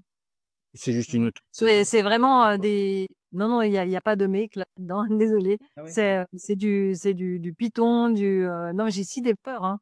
Okay. J'ai bossé avec 6 développeurs pendant plus de 2 ans pour construire tout ça. Là, actuellement, j'ai 4 développeurs qui travaillent avec moi. C'est tous des freelances, mais on bosse ensemble tous les jours. Okay. Non, ils sont en différents langages de programmation, surtout Python et TypeScript. Et puis, les scores eux-mêmes sont faits à l'intérieur de MongoDB. Ah, ok, d'accord. Ah oui, oui. Ah ouais, t'as ta porte. Ensuite, il y a des informations qui sont envoyées à un outil qui va créer la page en HTML, en amalgamant toutes les informations. Et ensuite, cette page HTML est transformée en PDF et le PDF est délivré. C'est comme ça que ça marche par derrière. Et maintenant que j'ai toutes les infos en HTML, je pense que quelque part en 2025, je vais construire une web app parce que c'est facile une fois qu'on a toutes les données. Yes, ce qui est top. Alors, ouais, ça t'avais déjà répondu, mais ouais, t'as principalement, toi, c'est les 8 cryptos, les 8 grosses cryptos que tu as, que principalement tu mets sur Ledger. Sinon, tout le reste, tu gardes l'agilité avec tes ordres de vente sur. Alors, pendant 3 ans sur 4, j'ai tout sur Ledger. Oui. Parce que c'est les périodes où les exchanges peuvent faire faillite. 1 an sur 4, c'est-à-dire là maintenant en 2025, j'ai des cryptos qui sont dans des ordres de vente sur les exchanges ou alors des stablecoins qui sont prêts à faire des achats sur les exchanges ou des stablecoins qui sont déjà dans des ordres d'achat sur les exchanges pour mes ordres irréalistes. Et ce que j'envoie sur ma clé Ledger, c'est les 25% que je garde pour la pointe de bulle. Ok. Mais ça, c'est seulement en période de montée. Après, 3 ans sur 4, il faut pas faire confiance aux exchanges. Not your keys, not your coin. Clairement. Il y a Clément qui demande combien tu as d'exchange. En fait, tu peux avoir autant d'exchanges que tu veux. Ouais. C'est gratuit. Donc, j'en ai des tonnes. Et au fil des années, quand je voulais une crypto qui n'était pas sur les exchanges que j'avais ou pas avec une assez bonne liquidité, hein, parce que il faut dire que mes apprenants, c'est plutôt des gros comptes et qu'on a besoin d'une certaine liquidité pour faire nos transactions. À ce moment-là, il m'arrive régulièrement d'ouvrir un compte sur un autre exchange parce que ça m'arrange, parce que j'en ai besoin pour faire une transaction. S'il n'est pas entre 8 et 10 de Trust Score, je vais tout de suite récupérer les fonds. Mais s'il est entre 8 et 10 de Trust Score, ben, je peux lui mettre tout de suite les ordres de vente. Ok. Donc, au fil du temps, ben, j'ai des comptes dans plein d'exchanges. Je sais pas combien. J'ai jamais compté. Entre 50 et 100, je sais pas. Je suis là et ça fait 8 ans que je fais ça au quotidien. Donc. Ouais, moi, j'en avais plein. Moi, j'ai tout refocus. Genre, j'ai BitGet. Et après, je fais les choses en DeFi, man. Je fais beaucoup de choses en DeFi. Ouais. Et oui, mais du coup, Clément qui dit c'est juste l'enfer avec le formulaire 3916, mais elle ne sait pas. Je suis suisse. Oui. Je suis suisse. Et en plus, maintenant, je suis fiscalisée à Bali. Oui. Donc, Il n'y a pas tous ces problèmes-là. Et d'ailleurs, si on peut aborder cette partie-là, mais c'est quoi la fiscalité à Bali en termes de crypto? Bali me considère comme une sorte de super touriste. Ah oui. Et il ne s'intéresse pas du tout à ce que j'ai comme crypto. Il n'y a plus personne qui s'intéresse à ce que j'ai comme crypto. En fait, c'est très difficile de sortir de la France. Ouais. Ils essayent d'empêcher les gens de sortir et de leur mettre plein de exit tax et compagnie. Et ils ont des accords de non-double imposition avec plein de pays pour être sûr de taxer quand même les Français, même quand ils sont à l'étranger. Tandis que la Suisse, les gens essayent plutôt d'y entrer. Donc, c'est très facile de sortir, en fait. Ouais, c'est clair. Ouais. Que... ouais. Et à Bali, du coup, pas de taxes? Alors, Ils sont Mexique. si tu y es en tant que personne privée et que tu ne vends rien aux Indonésiens, tu payes 0,5% par an d'impôt sur l'argent que tu envoies depuis overseas, depuis ailleurs, dans le pays. Ok. Bon. Tu leur files le café avec. Ah oui, je n'avais pas ça, du coup. Mais ouais, déjà, moi, je suis content de la fiscalité en Suisse parce que on va aller zéro sur les cryptos. Bah oui, en fait, en Suisse, on paye l'impôt sur la fortune. Ouais, Hein. mais en soi, ça va. Et il est très bas. Ouais. Comme si posséder des cryptos en Suisse, c'est comme si tu possédais des yens, des livres anglaises, etc. C'est juste des monnaies parmi d'autres. Donc tu payes sur une fortune. C'est ça. Ok, cool. C'est marrant, mais du coup, 19h05, ok. On va faire le. Est-ce qu'il y a des gens qui veulent poser des questions ou on avance? Attends, j'avais pas vu cette question. Est-ce qu'il y a des choses que tu codes ou c'est plus des devs avec lesquels tu bosses? Moi, je pense que. Alors, j'ai commencé par faire mes scores dans des fichiers Excel, des gros fichiers, et je me suis amusée à faire des formules de 3 km, ça m'amuse beaucoup. Après, quand je cliquais sur mettre à jour, actualiser tout, ça me bloquait mon ordinateur pendant quelques secondes. Et puis après, j'avais plein de sources, donc j'avais une vingtaine de fichiers, actualiser tout, et il me fallait 1 heure de temps. Donc, j'ai engagé un développeur qui m'a fait un petit script pour tout mettre à jour sur un serveur distant, et je faisais ça depuis mon ordinateur, j'avais juste le fichier maître. Ensuite, j'ai engagé les 2 premiers développeurs en septembre 2022. Enfin, engagé, c'est un bien grand mot, je leur ai donné des missions. Alors,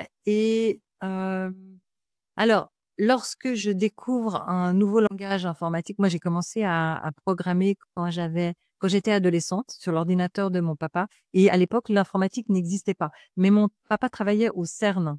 Le CERN, c'est un truc qui est à cheval entre la Suisse et la France où ils font la physique nucléaire et tout ça. Et c'est là où le web a été inventé d'ailleurs. Et donc, mon papa avait construit un ordinateur avec des pièces détachées. Il n'y avait pas de magasin à l'époque. Hein. Enfin bref, donc j'ai programmé un jeu qui faisait de la musique aléatoire sur le tout premier Basic qui existait. Et c'est mes petites sœurs qui jouaient avec mon petit jeu et j'étais toute fière. Euh, Après, j'ai continué à aimer tout ce qui était développement. Quand j'étais au collège, j'ai fait 3 ans de Fortran, mais c'était le cours du soir. L'informatique, c'était très, très débutant, hein. D'accord. Et ensuite, dans mon premier job, c'était un job administratif, mais je restais le soir pour tester toutes les commandes et j'ai appris à faire des macros. À l'époque, les macros, elles se faisaient pas toutes seules. Il fallait vraiment taper avec tes 10 doigts tout le code. Ça m'a bien amusé. Après, bon, j'ai eu plein de jobs différents dans cette même boîte. Mais il y a eu un moment où je dirigeais tous les webmasters intranet de la télévision. Et là, il m'est arrivé plusieurs fois de faire du débugage dans des langages que je n'avais jamais appris. Et moi, je trouve ça facile. Je prends un truc qui marche, un truc qui marche pas, et puis par tâtonnement, je trouve où est l'erreur. Et puis, c'est tellement logique, le langage informatique. Quand tu le lis tranquillement, les mots, ils ont une signification. C'est pas compliqué, le langage informatique. Donc, après, moi, ce que je fais quand je travaille avec un développeur qui utilise un langage que je connais pas, je fais ce qu'on appelle un Hello World.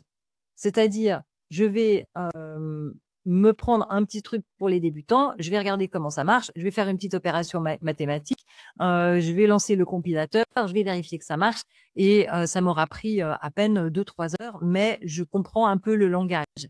Voilà. Donc, mon rôle, ça n'est pas de faire du développement. Mon rôle, c'est de piloter les développeurs. Et dans mon job précédent, mon rôle, c'était à la fois de comprendre les besoins du destinataire et à la fois de comprendre le langage du développeur pour optimiser tout ça et diriger et mener mon projet à bien. Donc là, c'est pas moi qui code, mais je vais regarder le code et je suis à l'aise quand je regarde le code. Voilà. Parce que Ça répond à la question. Yes. Ok, ok. Et est-ce que t'es... Du coup, non, je fais pas du VBA. J'ai plus besoin de faire du BVA, mais ça m'est déjà arrivé dans le passé. Yes, ok. Oui, il vient de poser la question, j'avais pas vu. Est-ce que t'as 2 enfants, une fille et un garçon, et est-ce qu'ils investissent en crypto? Ouais. Donc, c'est pas forcément leur passion, hein. Ma fille, elle est architecte, branchée de la partie écologique de l'architecture. Et par contre, elle a investi en 2019, je crois. Et puis mon fils a investi en été 2020. Mon fils, bon, ça reste entre nous, hein, je le dirai pas sur les réseaux sociaux quand même. Mais donc lui, il a fait x20. Il a investi de l'argent qu'il avait reçu de ses grands-parents pour ses 18 ans. Il m'a dit, maman, tu me le fais fructifier? J'ai dit non, moi je prends pas l'argent des gens. Tu vas suivre la formation, tu vas te former, tu vas ouvrir ton compte Binance, ton compte MetaMask et tout ça, ton compte Kraken, et tu vas le faire toi-même, voilà. Donc ouais, il a fait x20 en moins d'une année. Il était tout content, quoi. Pour un étudiant, c'est top pas. Ouais, parce que je lui avais dit quoi acheter. ouais, bah oui, après, il peut gagner du temps avec toi. Mais c'est bien que tu l'aies quand même dit ce qu'il fallait, enfin, qu'il le fasse lui-même. Parce que moi, autour de moi, j'en ai plein aussi qui me disent, ouais, prends l'argent, tu le fais pour moi. Mais je suis pas gestionnaire de fonds, en fait. Et moi, mon but, c'est de coacher les gens et qu'ils apprennent à le faire pour eux-mêmes. Donc, c'est important pour moi, en fait, en tout cas. Et c'est cool que qu'ils aient compris ça aussi, qu'ils se disent, oh, tiens, maman, elle veut pas le faire pour moi, bah, laisse tomber, je le fais pas, quoi. Mais, J'ai déjà un gros sens de responsabilité au moment où j'achète quelque chose pour moi parce que je sais que je vais le partager immédiatement dans mon groupe privé et puis qu'il y a plein d'apprenants qui vont faire pareil. Donc, j'achète que des trucs. Ça m'oblige à me discipliner d'ailleurs. J'achète que des trucs qui vraiment, je suis sûre de mon coup. Et en tout cas, que le potentiel est immense. Et, et si je devais en plus prendre l'argent des gens, ah non, là, je dormirais plus la nuit. moi, j'ai déjà essayé, je suis mauvais, je stresse avec quand c'est pas mon argent. Du coup, je le fais pas. Mais c'est, c'est autre chose, hein, vraiment, la gestion de fonds, c'est carrément autre chose. Et donc, ouais, donc, les enfants investissent en crypto, ils ont passé la formation, du coup, la formation que tu proposes. Mon fils, oui. Ma fille, On va dire que je lui expliquais des trucs à table, quoi. Ouais. Ok. Et fais ton DCA et tu verras dans 10 ans, quoi. Non, elle est relativement passive. Elle en a, mais elle n'est pas très active, ma fille. Mon fils est beaucoup plus actif Ok. et très compétent, hein. Il y a eu un moment, avec Notcoin, il s'est mis à faire du trading. Il est très, très efficace. Ok. Ah oui, le Notcoin, ouais, c'est sorti là. C'est bien de la montée du Notcoin, là, Ouais. le lancement. Ouais. Ah, il s'est bien débrouillé. C'est marrant, c'est marrant.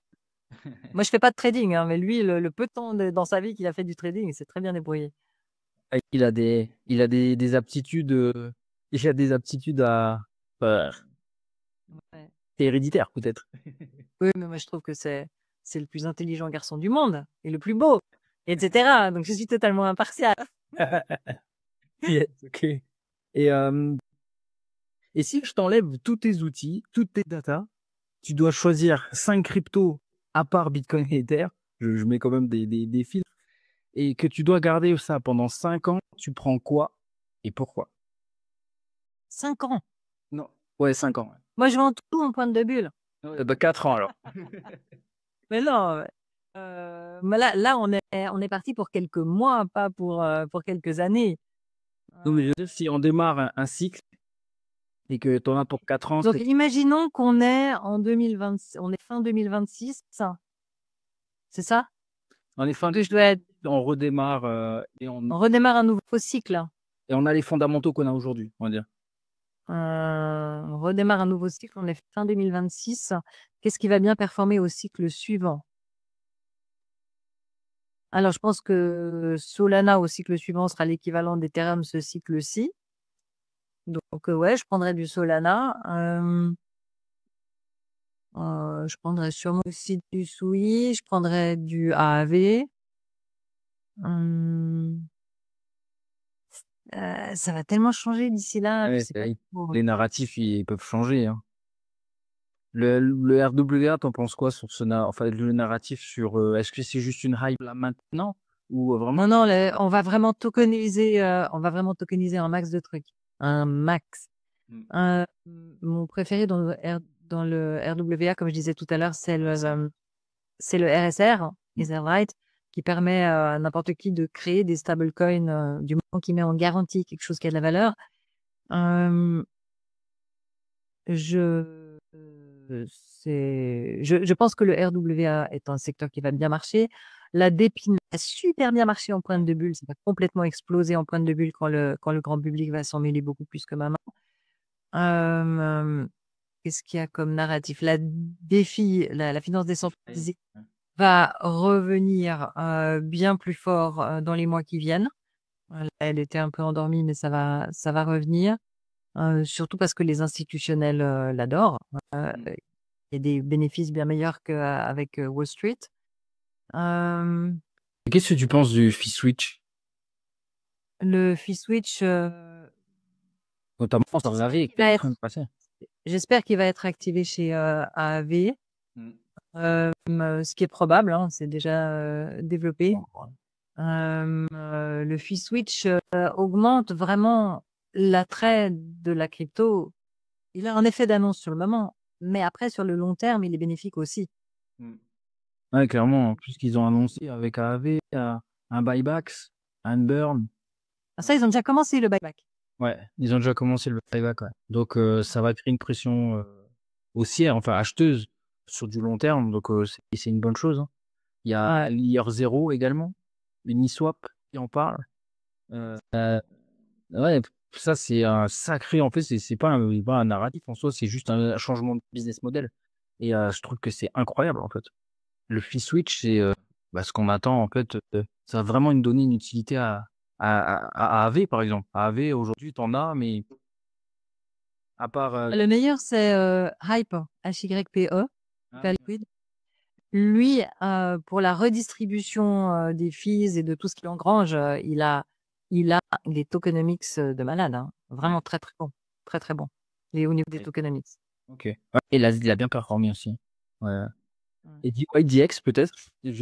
Ça me passe comme ça. Peut-être que On ton verra bien ce que ça donne avec DYDX. Je sais pas, je crois pas qu'il est très dynamique au niveau du prix. Je sais pas, j'ai pas regardé. dynamique à la baisse en ce moment. C'est bien, d'accord.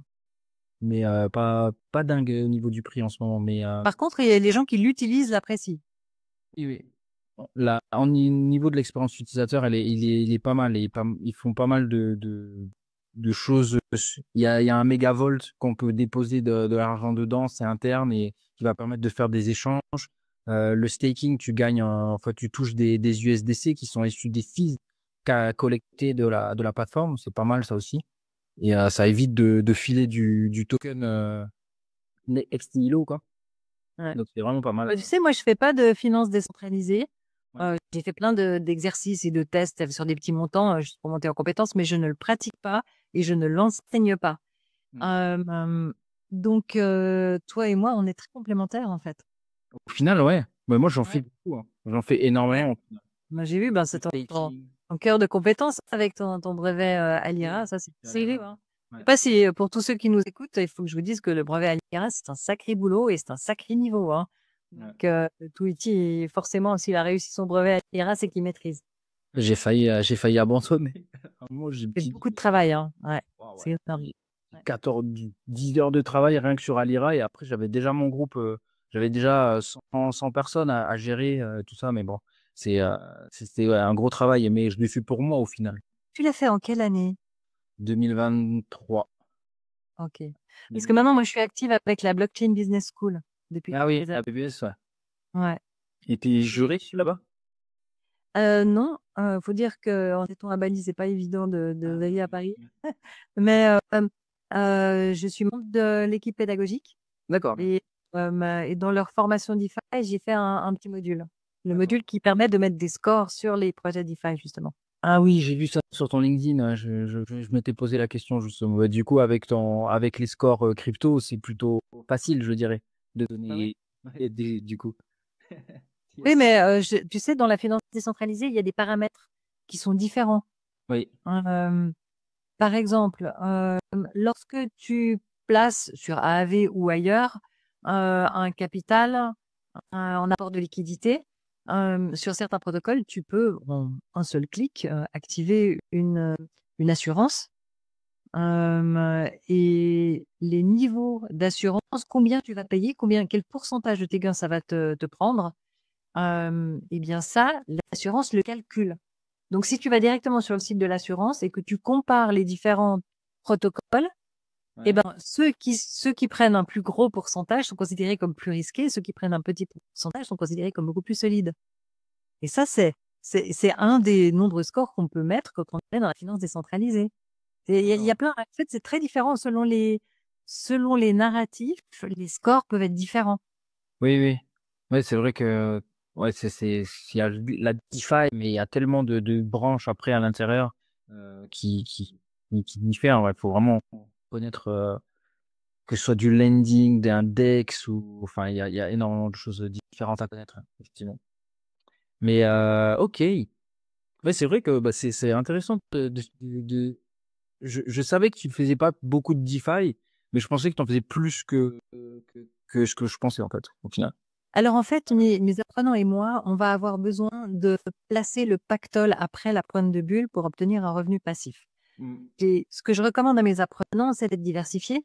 Certains sont passionnés d'immobilier, d'autres sont passionnés d'autres choses, ou précieux, ou de différentes choses. Chacun choisit ce qu'il veut. Mais la plupart d'entre eux ont envie d'en laisser une partie dans la finance décentralisée après la pointe de bulle. Donc, c'est à faire des exercices pour ça. Donc, dans mon groupe privé, je bénéficie de l'aide de Nicolas, qui lui-même est extrêmement compétent en finance décentralisée et qui nous a déjà donné 2 formations pour préparer le terrain, pour monter en compétence en vue de ce besoin qu'on aura après la pointe de bulle. Nicolas Crypto Edge. Non, un autre, Nicolas Descamps. Ah si, oui, si je vois qui Il est Binance Angel. Il est vraiment super. Il Ouais. maîtrise tout ce qu'il fait, j'adore. Ouais, si je vois qui c'est. Ben ouais, nous on a fait ça cette année aussi. On a créé un wallet bear market pour générer du passif également, que ce soit sur de l'immobilier, mais avec Realty, tout simplement. Placer une partie sur Realty et tu touches tes loyers tous les lundis. C'est Ah ouais, moi, j'avais acheté au lancement de Realty il y a très très longtemps, ouais. mais de nombreuses années en arrière, j'avais acheté un petit morceau de terrain dans l'État de New York. J'ai payé 58 dollars.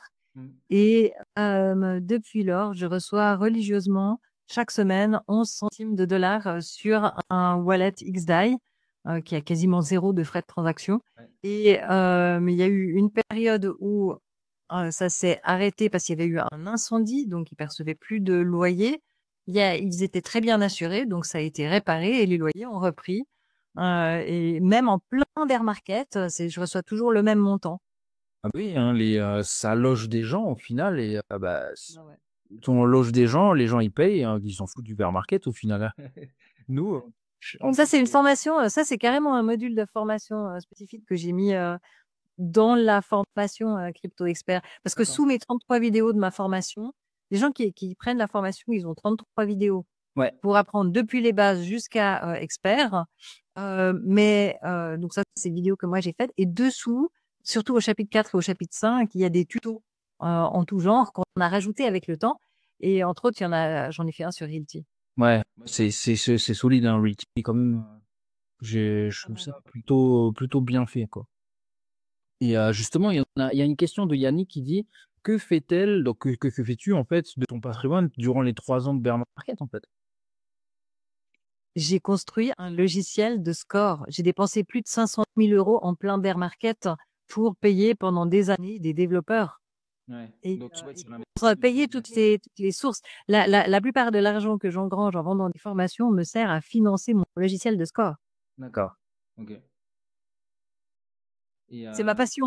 Tu sais, ouais, quand je suis en train d'écrire pour les développeurs ce que je veux obtenir, j'ai l'impression que je suis en train de décrire à Papa Noël comment je veux qu'il me construise mon gadget. Que ouais, Papa Noël va me le réaliser. Moi, ouais, j'adore ça. Je vais me réveiller la nuit pour faire ça. ouais. Et j'ai réalisé mon rêve, en fait, en faisant ça. Donc en fait, ouais, ton objectif au final, c'est d'avoir, même je dirais le meilleur, la meilleure web application qui avec des scores de crypto et OK. Je m'éclate avec ça. Ouais, c'est énorme. OK. Donc en fait, ouais, tu pas vraiment enfin, je dirais de Et si, en vérité, j'ai détourné une partie de mes bénéfices pour planter des arbres fruitiers dans des orphelinats, mmh dans les pays où les enfants ont faim. Donc, j'ai commencé en 2022. Je les plantais un par un. J'avais contacté des ONG qui avaient du personnel sur place par exemple, pour l'éducation ou des choses comme ça. Et je leur ai expliqué ce que je voulais faire. Et après, j'ai commencé à recevoir des études de faisabilité que je faisais faire par des ONG qui étaient sur place pour planter beaucoup d'arbres fruitiers dans des orphelinats pour que les enfants aient des fruits à manger. J'adore le concept des arbres fruitiers parce que tu plantes un petit truc et Oui. pendant des décennies et des décennies, tu as des tas de fruits. Donc, c'est un petit effort pour un résultat magistral sur plusieurs générations. J'ai du mal à comprendre qu'on puisse planter des arbres non fruitiers d'ailleurs. Je vois vraiment pas l'intérêt. Je trouve que c'est tellement génial, les arbres fruitiers. C'est le symbole de l'abondance et c'est le symbole de la nourriture. Et comme j'ai étudié la biologie tellement, je sais que les êtres humains sont parfaitement optimisés pour digérer les fruits que c'est quelque chose de très, très sain. Donc, voilà. Mon premier gros projet, c'était 250 arbres fruitiers, surtout des manguiers et des agrumes dans l'orphelinat Notse au Togo. C'est le plus gros OK. orphelinat Afrique, du ouais. Togo. Mmh. Ouais. Après, j'ai fait d'autres projets avec 3 ONG différentes dans 3 pays différents. Et j'ai dépassé les 1000 arbres. Moi, je crois que je dois friser les 1500 maintenant. Soit dans des orphelinats, soit dans des écoles très, très pauvres. Et on a même créé une formation pour les adolescents qui apprennent l'arboriculture et qui en font leur métier. Ah ça, J'ai- bah, c'est trop bien ça, parce qu'au final, ils vont récupérer les graines et ils seront capables de les replanter au bon endroit et de se Ça bénéficier. coûte vraiment pas cher un bébé arbre. Hein. Tu le Ouais. prends, il est comme ça. Ça coûte vraiment pas cher. Ce qui coûte, c'est de préparer le terrain, creuser un puits pour l'arrivée d'eau. Éventuellement, des fois, il faut un panneau solaire, mettre les clôtures, etc. Chaque fois, j'organise la formation des adultes et des enfants pour qu'ils apprennent à prendre soin de leurs propres armes, faire les engrais bio, les pesticides bio.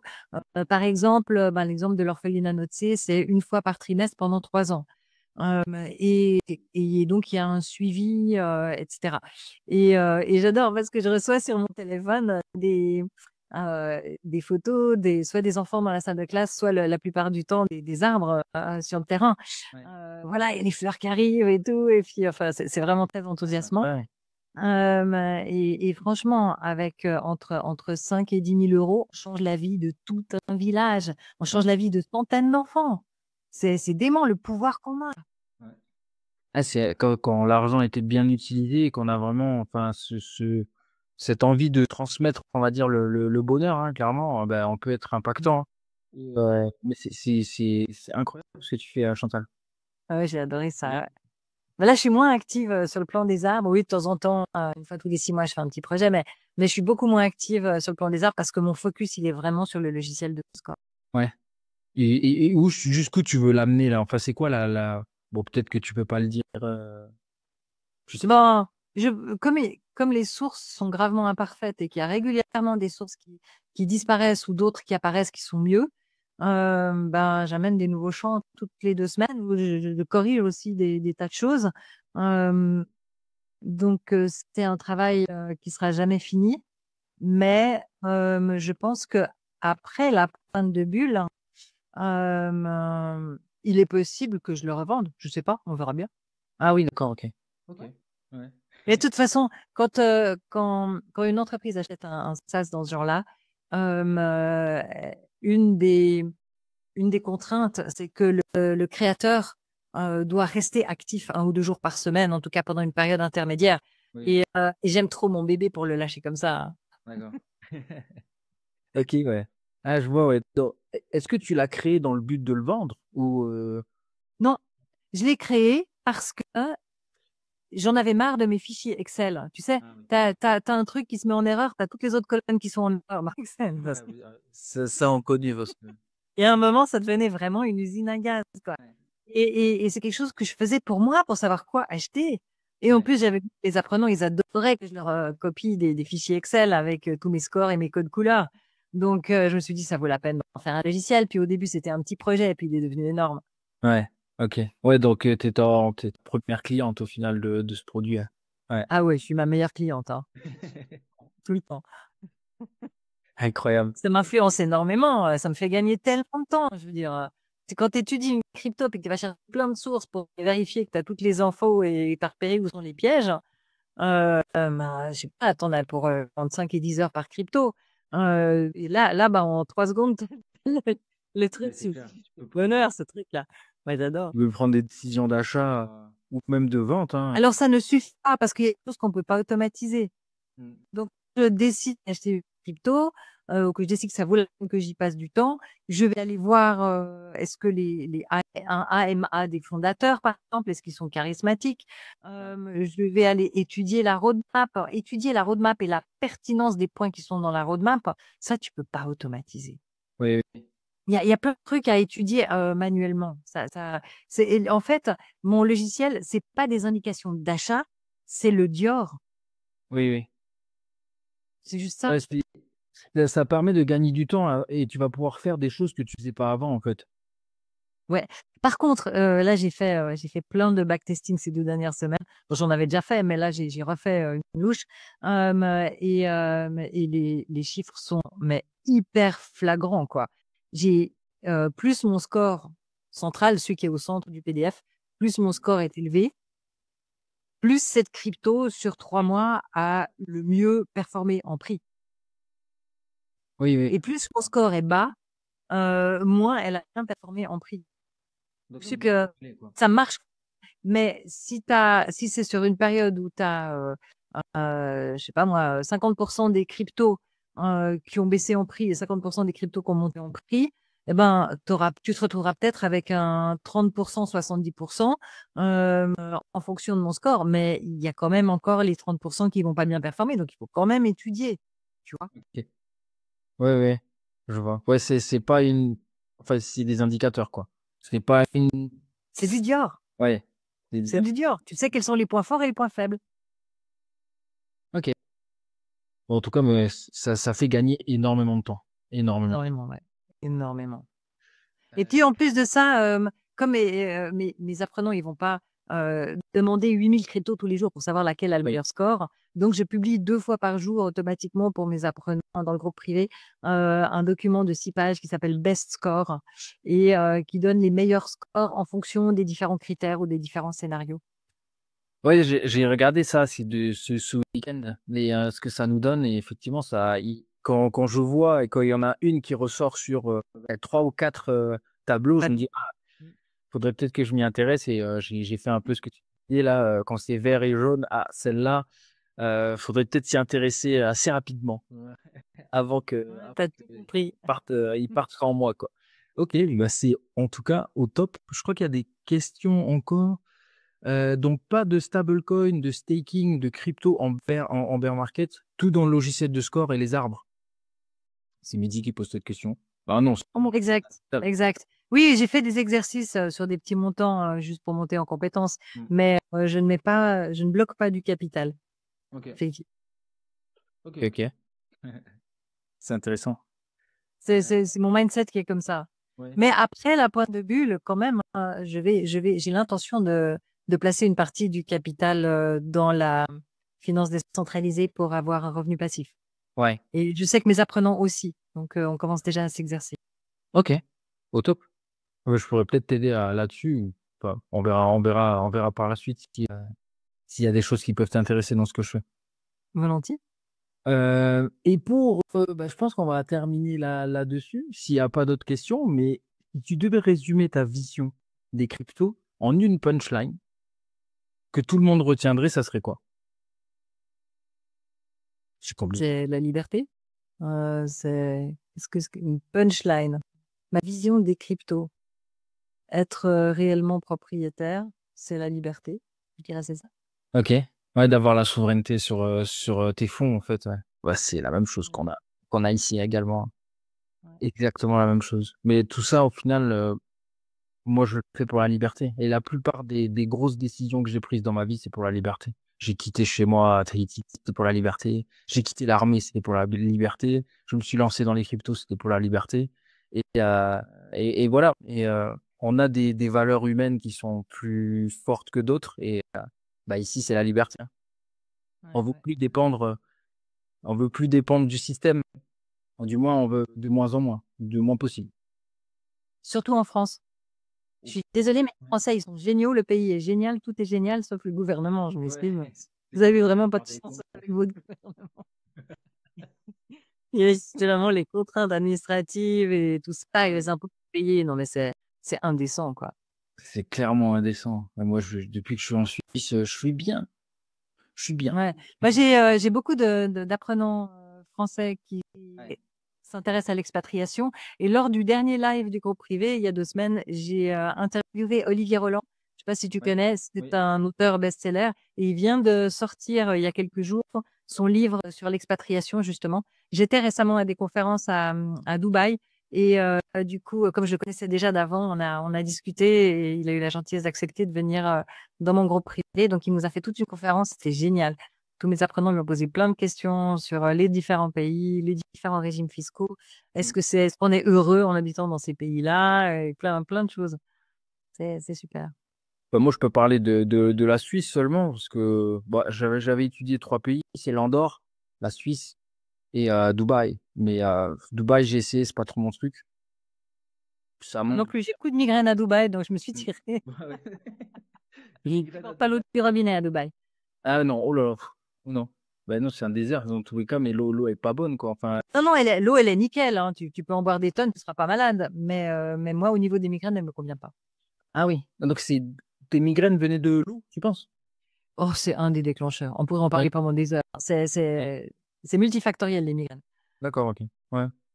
Mais ouais, donc du coup, on avait décidé de venir en Suisse. C'était la décision finale et je regrette pas. L'Andorre, c'est encore différent. C'est un peu trop cloisonné, je trouve.